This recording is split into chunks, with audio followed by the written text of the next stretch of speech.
चलो चलो चलो, जल्दी करो। आ जाए, जल्दी आए।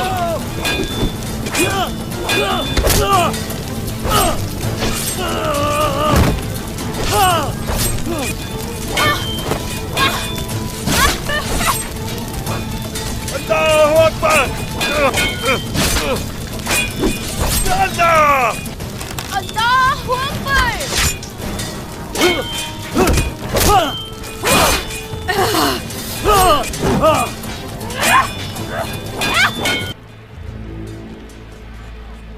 सोत मज़ाहमत कर रहे हैं उस्ताद गिरा, लेकिन हमने आग जला दी है।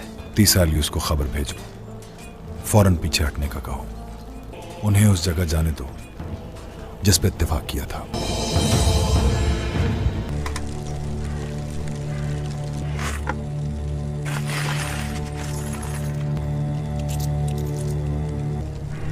उस्मान, ये किसका सोना है? ये सोना तो कोनिया का है उस्मान। मुझे विरासत में मिला है ये सोना। कोनिया और महल, ये सब मेरा है। ले जाओ इसे।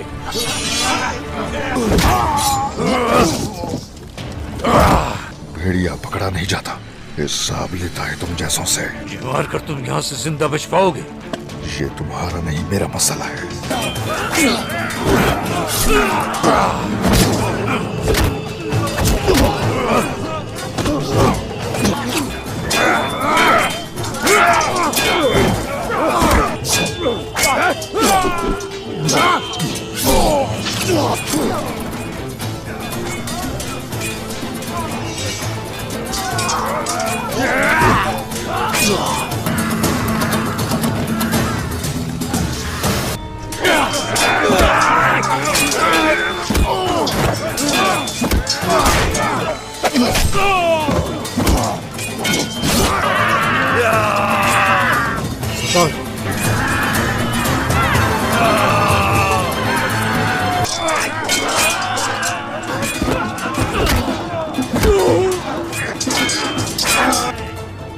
जरकुतायब यहाँ?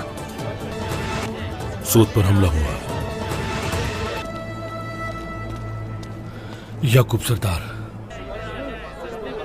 एक बुरी खबर है, सूद पर हमला हुआ। कौन सा सूद गई है?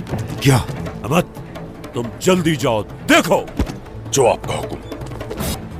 तैयारी करो, ये नहीं शहर जा रहे हैं। उस्मान मौजूद नहीं है, हमें नज्म ज़ब्त से काम लेना होगा। और हाँ, अगर मेरी बहन को जरा सा भी नुकसान पहुंचा,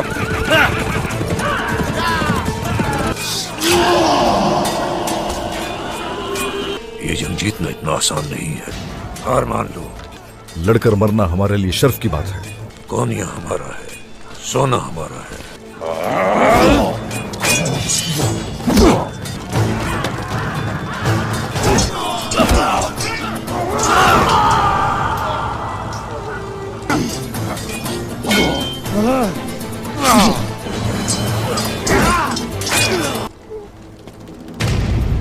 रुक जाओ उस्मान।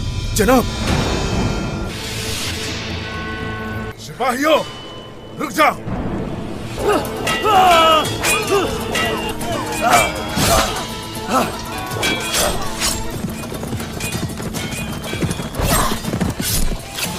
इन्हें भागने ना देना, चलो।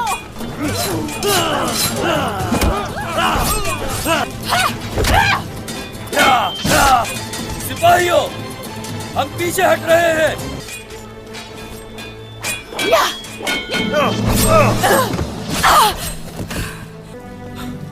भाई संगर, आप ठीक है ना? मैं ठीक हूं। हमने काफिरों को शिकस्त दे दी। अल्लाह आपसे राजी हो। अलाउद्दीन, वालिदा, ठीक हो तुम? दिखाना सरा। शहीदों को दफनाने का बंदोबस्त करें और जख्मियों को शिफाखाने मुंतकिल करें।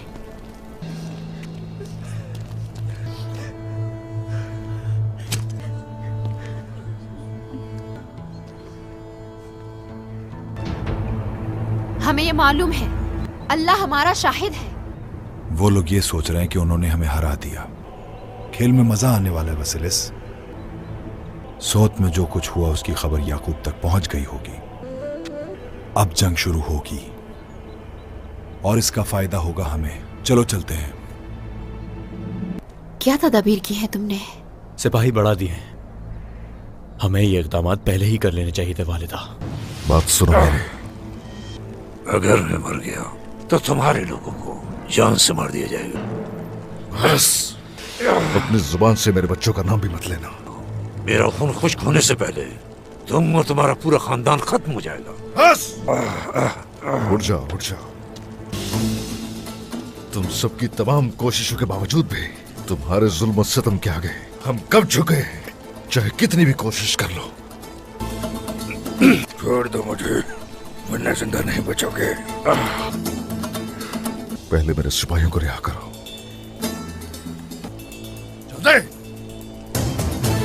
साथियों,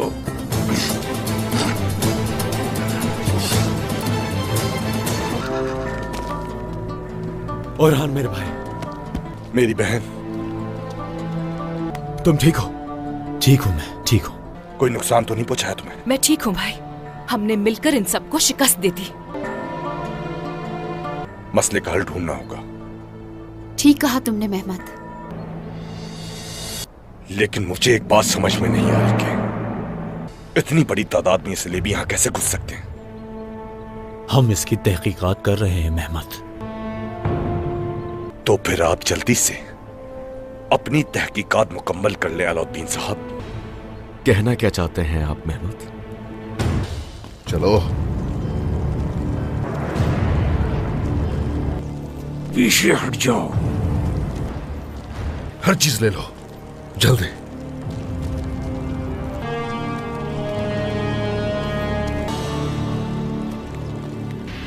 चलो अब देखते हैं, अब हम देखते हैं।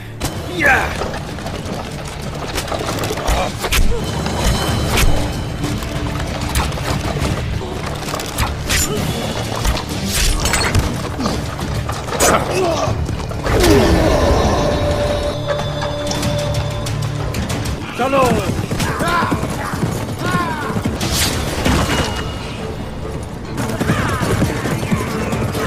अगर मेरी बहन का एक बाल भी बाका होता तो मैं सबके लिए दुनिया मुश्किल कर देता। ये डर होना चाहिए क्योंकि वो बहन है तुम्हारी, मगर शुक्र है कि वो ठीक है। साफ साफ जाहिर है कि ये तुम्हारी फिक्र नहीं है। तुम्हारी जमीन हमारी जमीन है। मेहमत साहब, बेशक आप बहादुर, लेकिन अपनी आवाज नीची रखें। और तुम्हें भी ये मालूम होना चाहिए कि तुम्हें भी इस कमजोरी का हिसाब देना होगा। चलो गुंजा, चले यहां से।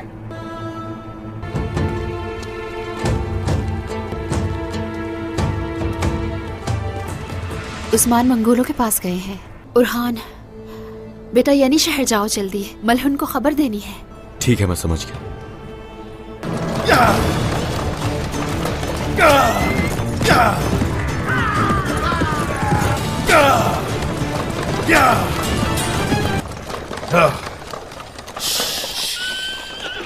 चलो भाई, आ जाओ आ जाओ।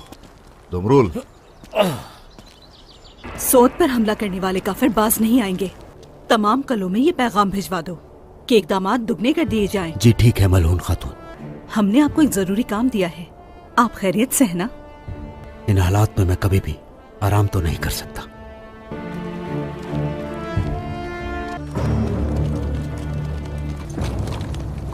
बेटी,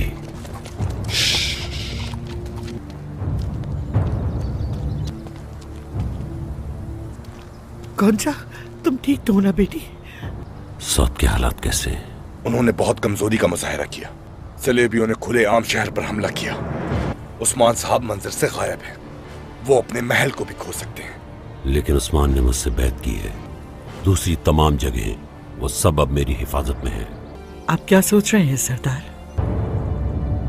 यानी शहर को सरदार के बगैर नहीं छोड़ूंगा। हम तफ्तीश कर रहे हैं, एक एक करके सबसे पूछ रहे हैं। ये वाज़ेह है कि वो एक तवील अरसे से तैयारी कर रहे थे। अगर हमने उन्हें रोका नहीं तो ये सिलसिला जारी रहेगा। वालिदा, आप क्या सोच रही हैं? हसन, नक्शा लाओ।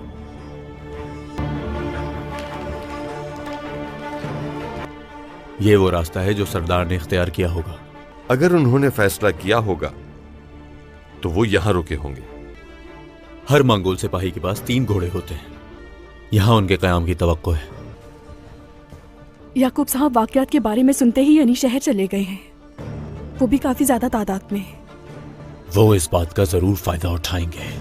हम उस्मान साहब के पास जाएंगे, जल्दी से तैयारी करो बेटा। अस्सलामुअलैकुम नाजरीन, अब देख रहे हैं सबक टीवी यूट्यूब चैनल। दोस्तों आज हम बात करेंगे कुरैश उस्मान सीजन 5 की किस्त नंबर 36 के बारे में। दोस्तों इस किस्त के आगाज में आप लोग देखेंगे 2 सिपाही उस मंगोली कमांडर के सामने एक संदूक ले आते हैं। वो मंगोली कमांडर उस संदूक में से सोने के सिक्कों को देखता है और कहता है, ये सोना कहाँ से आया उस्मान? मेरा माल मुझे ही दोगे? हाँ, ये सोना कोनिया का है उस्मान। उस्मान साहब कहते हैं, ये सोना मुझे विरासत में मिला है, ये तुम्हारा कैसे हो गया? ये सुनकर वो मंगोल कमांडर खड़ा हो जाता है और कहता है, मैं अफजलुस्सून हूँ, कोनिया मेरा है, महल मेरा है, तो सोना तुम्हारा कैसा हुआ उस्मान? इसके बाद वो बुलंद आवाज में कहता है, नौकरो इन्हें गिरफ्तार कर लो। ये सुनकर उस्मान साहब और उनके सिपाही भी अपनी तलवारें निकाल लेते हैं। उस्मान साहब उस मंगोली कमांडर को काबू कर लेते हैं और कहते हैं, तुम हमारे वतन में आए और जुल्म के साथ इन सरजमीनों पर हुक्मरानी करने की कोशिश की जो तुम्हारी नहीं है, लेकिन तुम जान लोगे कि भेड़िया कैद नहीं होता, सिर्फ हिसाब लेता है। मंगोल कमांडर कहता है, तुम्हें लगता है कि तुम मुझे मारकर यहाँ से जिंदा चले जाओगे उस्मान? उस्मान साहब कहते हैं, वो मेरा मसला है। और दूसरी तरफ सोगूत में सलीबियों ने हमला कर दिया होता है और एक शदीद जंग जारी होती है। अलाउद्दीन और उनके सिपाही बड़ी बहादुरी से लड़ रहे होते हैं। बाला खातून और खोजा खातून भी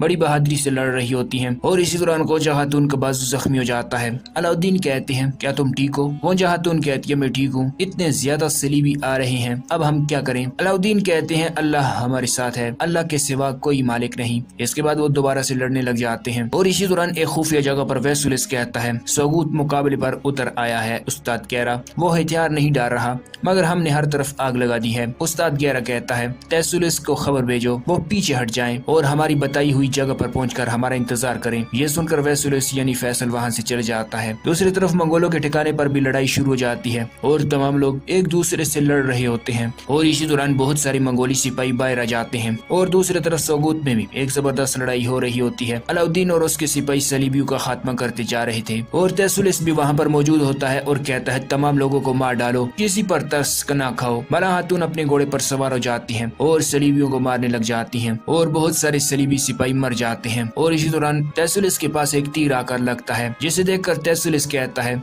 सिपाहियों हम पीछे हट रहे हैं, जल्दी करो। इस तरह बाकी बच जाने वाले सिपाही वहाँ से भाग निकलते हैं। बाला खातून कहती है, भेड़िए पर भौंकने वाले कुत्ते को यही इंजाम होता है। इसके बाद अलाउद्दीन अपने सिपाहियों की खैरियत मालूम करते हैं। सुंगूर सिपाही कहते हैं, हम ठीक हैं, हमने काफरों को हिरा दिया। अलाउद्दीन कहते हैं, बहुत शुक्र है, आपने मेरी जान बचाई, अल्लाह आपसे राजी हो। इसके बाद बाला खातून कहते हैं, सिपाहियों शहीदों को दफन करें और जख्मियों को शिफा वाले खैमे में ले चलें और इसी दौरान सोगूत की मस्जिद में अजान होने लग जाती है। ये देखकर तमाम लोग अल्लाह का शुक्र अदा करते हैं। दूसरी तरफ ओरहान मलून खातून से कहते हैं, पूरे बाजार में आपकी बहू तलाश करने की बात की जा रही है, आप क्या चाहती हैं? मलून खातून कहती हैं, तो करने दो, सिर्फ बाजार में नहीं बल्कि सारे कबीलों में खबर भेज दी है। फातिमा कहती है, भाईजान। ओरहान कहते हैं, चुप हो जाओ फातिमा, ये बात अभी की जाएगी। वालिदा क्या आप नहीं जानती कि मेरे दिल में कौन बसता है? मलून खातून कहती हैं, तो फिर तुम अपने दिल का इलाज करवाओ, हम पहले भी तुमसे बात कर चुके हैं। और इसी दौरान जहर कुतई वहाँ पर पहुँच जाते हैं और कहते हैं, मलून खातून, दुकानों में रखा गया सामान कानून और कायदे के मुताबिक नहीं है, ये हद से ज्यादा है, बाहर वाले माल को उठा लीजिए। मलून खातून कहती हैं, जहर कुतई ये तुम क्या कह रही हो? खैर तो है। जहर कुतई कहते हैं, सरहदी बाजार का कानून यही है और यहाँ दुकान खोलने वालों को कवानीन के मुताबिक चलना होगा। ओरहान कहते हैं, जहर कुतई साहब, तो आप मसला खड़ा करना चाहते हैं? जहर कुतई कहते हैं, बराबरी की तजारत के लिए बराबर का सामान रखना होगा, कानून यही है। और इस दौरान एक कई सिपाही वहाँ पर आता है और कहता है, शहजादे मोहतरम, सोगूत पर हमला हो गया है। ये सुनकर तमाम लोग चौंक जाते हैं। मलून खातून कहती हैं, ओरहान तुम सोगूत में पहुँचो, हम यानी शहर जाएंगे। ओरहान कहते हैं, सिपाहियों जल्दी से घोड़े तैयार करो। होलोफेरा जहर कुतई से कहती है, क्या कोई बुरी खबर है? जहर कुतई कहती है, सोगूत पर हमला हुआ है। ये सुनकर होलोफेरा भी परेशान हो जाती है। इसके बाद जहर कुतई याकूब साहब के पास पहुँच जाते हैं और कहते हैं, याकूब साहब, सोगूत पर हमला हो गया है। ये सुनकर तमाम लोग परेशान हो जाते हैं क्योंकि गोंचा खातून भी सोगूत में होती है। याकूब साहब कहते हैं ये किसने किया? जहरगोताई कहती है सलीबियों ने। याकूब साहब कहते हैं महमद तुम फौरन रवाना हो जाओ। महमद वहाँ से चले जाता है। याकूब साहब कहते हैं खातून तैयारियां करें, हम यानी शहर जाएंगे। उस्मान साहब गैर हाजिर हैं, निजाम हम संभालेंगे। और दूसरी तरफ ओरहान अपने सिपाहियों के साथ रवाना हो जाते हैं और इसी दौरान महमद भी वहाँ पर पहुँच जाता है और कहता है अगर मेरी बहन का बाल बीबी का हुआ तो मैं किसी को भी जिंदा नहीं छोड़ूंगा। ओरहान कहते हैं अगर तुम अपनी बहन को बचाना चाहते हो तो बातें करना बंद करो और मेरे साथ चलो। और दूसरी तरफ मंगोलों के ठिकाने पर भी लड़ाई जारी होती है। मंगोल कमांडर कहता है नाकाबिले फतह जंग के लिए इतनी जिद क्यों? तुम थक कर मर जाओगे उस्मान। उस्मान साहब कहते हैं थक कर मरना हमारे लिए शर्फ की बात है, मगर मुकाबले के बगैर मरना जिल्लत की बात होती है। चलो आओ जरा। मंगोल कमांडर कहता है कोनिया हमारा है, सोना हमारा है, तुम्हारी जान भी हमारी है। उस्मान साहब कहते हैं जो चीज मेरी नहीं वो तुम्हारी कैसी हो सकती है, ये सिर्फ अल्लाह की चीज है। और इसी दौरान वहाँ पर बहुत सारे मंगोल पहुँच जाते हैं और आकर उस्मान साहब के सिपाहियों को घेर लेते हैं, जबकि वो मंगोली कमांडर उस्मान साहब पर हमला कर देता है और उस्मान साहब उसे लड़ने लग जाते हैं। इसके बाद उस्मान साहब उसको जमीन पर गिरा देते हैं और अपनी तलवार उसकी गर्दन पर रख देते हैं। और दोस्तों ये किस्त यहाँ पर खत्म हो जाती है। नेक्स्ट एपिसोड में मिलते हैं, तब तक अल्लाह हाफिज। अऊज़ु बिल्लाहि मिनश शैतानिर रजीम, बिस्मिल्लाहिर रहमानिर रहीम, अस्सलामु अलैकुम व रहमतुल्लाहि व बरकातहू। पामर्दी का मुजाहिरा करते थे। अपनी तमाम तर बहादुरी और जंगी तजर्बे के बावजूद तैमूर जब फौज के मरकजी हिस्से को लेकर दुश्मन के सामने जा तो उन्हें बेहद जबरदस्त मज़ामत का सामना करना पड़ा। एक तरफ से दुश्मन के नेज़े इनके घोड़ों को नकारा बना रहे थे और दूसरी तरफ से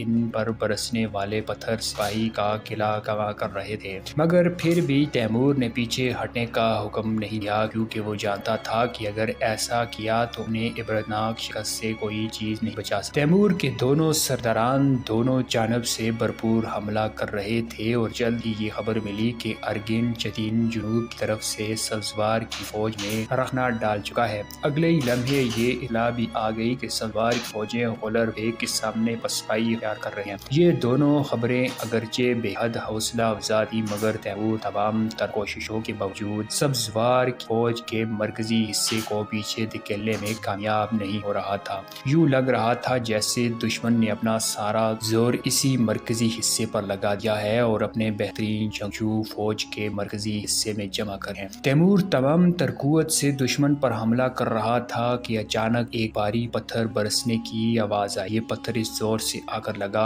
कि चंद लम्हे के लिए तैमूर का सर चकर आ गया। ताहम वो चूंकि आहनी खुद लिबास पहने हुए था, इसलिए सर फटने या बेहोशने से मैं रहा। अगरचे इसके दोनों अफसर दुश्मन की फौज को दोनों जानब से पीछे धकेल रहे थे, मगर तैमूर खुद भारी जानी नुकसान उठा रहा था। इसी दौरान तैमूर के सिपाही सब्जवार के कुछ सिपाहियों को गिरफ्तार करने में कामयाब हो गए। मालूम हुआ कि इनमें अली सैफुद्दीन का छोटा भाई मोहम्मद सैफुद्दीन भी शामिल है। बहरहाल शमाल और जुनूब की तरफ से तैमूर के दोनों सरदारों ने सेहर तक इस जोर का दबाव डाला कि अली सैफुद्दीन को घेरे में आने का खतरा लायक हो गया और इसने ऐन इस वक्त जब घुमसान की लड़ाई जारी थी पीछे हटने का हुक्म दे दिया। अगरचे जंगी असूलों के मुताबिक तैमूर को पसपाई इख्तियार करती फौज का पीछा करना और इसका ज्यादा से ज्यादा नुकसान करना चाहिए था, मगर इसने ऐसा न किया क्योंकि एक तो रात रहने वाली थी और इसके बहुत से सिपाही जंग में काम आ चुके थे। रात की तारीफ फैल जाने पर जख्म और मुर्दा सिपाहियों में तमीज करना मुश्किल था। मजीद ये कि तैमूर को मरकजी हिस्से से बेहद नुकसान उठाना पड़ा था। रात गए तैमूर ने मोहम्मद सैफुद्दीन को तलब करके मालूमात हासिल की। इसने बताया कि सब्जवार की फौज 75,000 सिपाहियों पर मुश्तमिल थी और अभी 30,000 इजाफी सिपाही पीछे सब्जवार में मौजूद हैं। इसने यह भी बताया कि सब्जवार की बेहतरीन जंगजू फौज के मरकजी हिस्से में मौजूद थे। यही वजह थी कि इस हिस्से से तैमूर को शदीद मुज़ाहमत का सामना करना पड़ा। अगली सुबह जब तैमूर ने अपनी फौज का जायजा लिया तो इसे मालूम हुआ कि इसकी फौज में सिर्फ 25,000 सिपाही बाकी रहे हैं। ये तादाद सब्जवार की फौज और इसके काबिल सिपा सालार का देने के काफी न था। हम तैमूर हरगिज खौफजदा न था और हर सूरत गुज़िश्ता रात के नुकसान की तलाफी और सब्जवार पर कब्जे की तह किया था। अपने बेटे के जाने के बाद तैमूर ने किले के अंदर तीरों के जरिए खत भी भिजवाए, जिनमें सब्जवार के हाकिम और आम शहरियों से कहा गया था वो इसके सामने सर तस्लीम कर दें, वरना शहर फतह करने के बाद वो सबको कत्ल करवा दा। ताहम शहर के लोगों पर इन धमकियों का कोई असर न हुआ। अब तैमूर ने सब्जवार के हाकिम के नाम एक नामा शहरी में तैमूर के जरिए पहुंचाया, जिसमें तहरीर था कि वो इस रोज शाम को हसार पर आकर अपनी आंखों से मंजर देखेगा। जब शाम हुई तो हाकिम सब्जवार घेर पर आ गया। तैमूर ने हुक्म दिया कि इसके भाई मोहम्मद सैफुद्दीन को द्वार करी लाओ। फिर तैमूर ने मनादी के जरिए ऐलान किया, हाकिम सवार अदू ने मेरे सामने सर तस्लीम हमला किया और ठहरी दरवाजे ना खोले, आंखों के सामने तेरे भाई का कलम सर का नकलगा। हाकिम सब्जवार ने तैमूर से मुखातिब होने जाए अपने भाई को मुखातिब करते हुए कहा, ए मोहम्मद, क्या चाहेगा कि सिर्फ तेरी जान के लिए हम शहर को तस्लीम कर दें, या ये बात ठीक है कि हम आखिरी दम तक लड़ें और ख्वाह सब जान क्यों न चली जाए। हाकिम सब्जवार का भाई चिल्लाया, नहीं मेरे भाई, तुम जान परवाह न करो और जंग जारी रखो, ख्वाह कतल आए। फिर वो तेजी से तैमूर की तरफ वहाँ और मुखातिब आया और जल्लादों को हुक्म कतल कर। तैमूर के लिए ये बदली बर्दाश्त सिवाय वो किसी तरह बर्दाश्त कर लिया और हाकिम बार मुखातिब कर कहना, ए अली सैफुद्दीन, तेरा भाई जिंदा या मुर्दा किसी काम का नहीं, अगर तू अपने भाई